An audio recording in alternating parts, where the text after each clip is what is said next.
actually 100% relevant because it's about data science, which is actually the thing that we are going to do anyway. So, yes, I think it's all very relevant. Having the capability buat bisa lakukan ini, it really give organization advantage ya.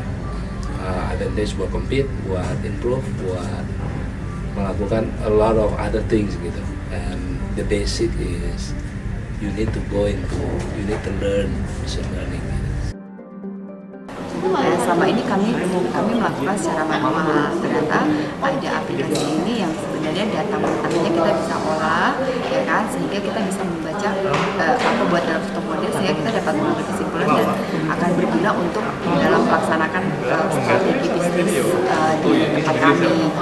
So today we study about machine learning, about predict things, and the breast cancer example, or also about the Titanic. It's very interesting. Kita bikin model,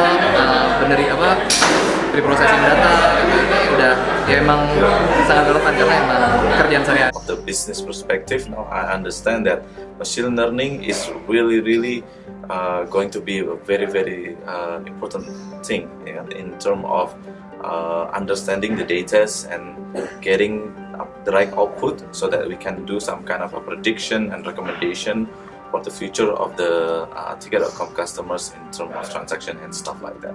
Yeah, so I hope that you guys can also join Algoritma, and I think this is going to be a mind-blowing learning for you, because for me myself, this is a very wonderful and great experience.